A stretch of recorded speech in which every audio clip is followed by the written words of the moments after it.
Doing great. Sold a lot of copies. 18 now.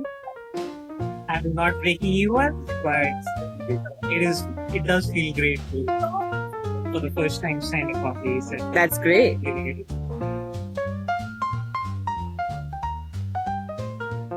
Hey author, how's it going? It's been 9 months since I last made a video. To be honest, I've been really hectic. I've been really busy with my English literature course that I've been doing for the past 1 year. There's a lot of assignments, there's a lot of assessments, there's a lot of reading as well, and of course, perhaps most importantly for me, there's also a lot of writing.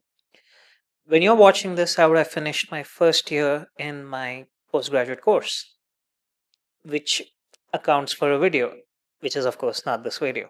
I will be talking about my reflection on my first year in the humanities as a former science student. So be subscribed to watch that when that comes out.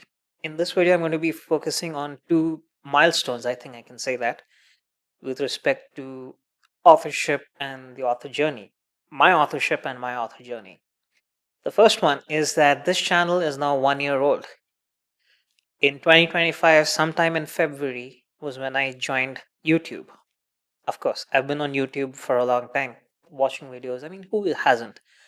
But creating videos and talking about the passions that I have, the interests that I have, is a totally new experience. I think you would easily observe that if you've been watching my videos from the start, that my shooting style, my video, equipment, how I talk has also been something which has improved.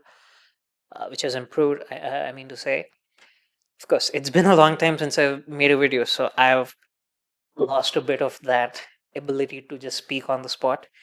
I will be stuttering a lot in this video and perhaps in the next video as well.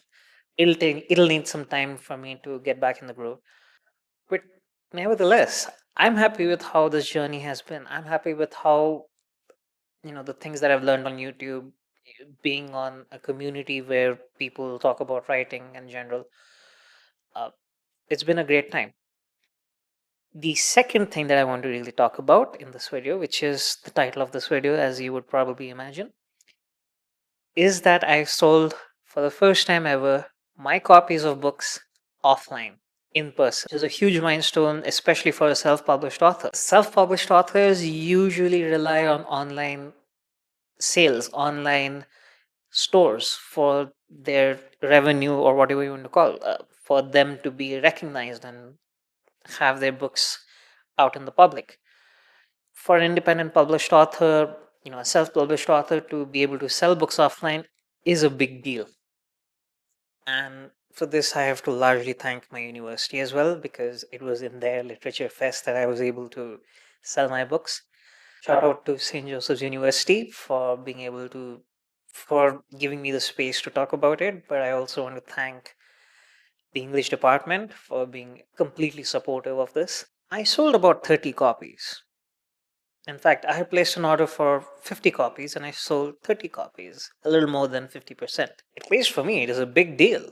And I think from the 30 copies that I've sold, I have sold now 100 copies in total, including this ones which have been sold online, which is another milestone. The English department organizes a annual literature fest called Meta at St. Joseph's University. There's a lot of focus on writers and writing and reading, basically all forms of authorship and readership. As part of this literature festival for the academic year 2025-2026, I was able to organize a stall for myself and, of course, a friend of mine who also wanted to sell a couple of his books. That's how I was able to sell books, sell my own books, sell books that had my name on the cover. And I was able to sign. This is the first time that I've been able to interact with potential buyers and talk to them and understand what they really want to hear. Every author at some point in their authorship journey should interact with potential buyers and their customers as well, those who have bought the book, because it really gives you some insight into what the market is like, what the people really want to read. And for me, in an educational institute which has a demographic mostly of young adults, I was able to learn a lot about what people generally like to read. I was also able to understand who the people were who were coming and inquiring about my book, which also then gives me some insight into the purchasing capacities of people. Because the stall, where the day of the stall was the 21st of February, which is closer towards the end of the month, which is something which a lot of people did report to me that, it's the end of the month, the budget is a bit low. The physical relationship that you have of having a stall and having to sell your books in person with people who just walk past, because in a university campus especially, it's just sort of like a market at the end of the day. Different classes have different timings, so students are usually free at different times, so there's always a group of people who are just walking past you, just like perhaps in a market, or any of the streets where you have Sapna Book House or Blossoms or Bookworm or Crossword. There's always a constant flow of people. And of course, there are times where the flow of people increases, because the lunch break is one such time where the flow of people increase dramatically. Something which you'll observe only also in real life in terms of stores and things like that. The online world gives very little insight into how your customer is and how your ideal reader is, if you're concerned more about authorship.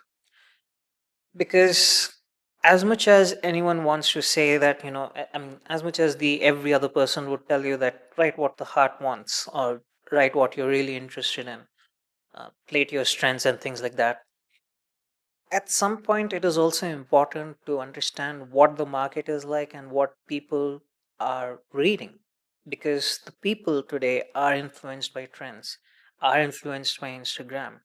So things like performance, reading as a performance, things which celebrities do, even in terms of picking up a particular book over the other, is it really influences the people who eventually buy the book that you sell. So it is really important to understand that as well. I also want to shout out my a fellow student, a fellow classmate, actually the president of the association that I was working for, Emma, who really helped me get tactics to understand and sell books, uh, how to approach people, things like that. Because as I am right now, I was very nervous on the day, because this was the first time that I was thinking of selling a book. I mean, talking to a lot of people, let alone selling. But from the advice that she gave, it became such a breeze, and such a I really started enjoying the thing of selling. All in all, I think that the opportunity, I'm very lucky to have had that opportunity to be able to purchase books on demand, and purchase print copies of my books on demand, be able to bring it on time, uh, and also having written a book is incredibly rare. I realize now, having been in the humanities and in the literature field as well. It's been a great year. It's been a great academic year as well. It's been very incredible that I've had such covered such milestones in such a short time. And thank you also for being on this channel for about a year now, more than a year actually. I, of course, again apologize for the sudden stop of all content coming on this channel for about 9 months. Going forth, I will try to be more prompt. I will try to make more videos. I will try to bring more high quality content as well to you. Thank you. Thank you for watching. I'll see you in the next one.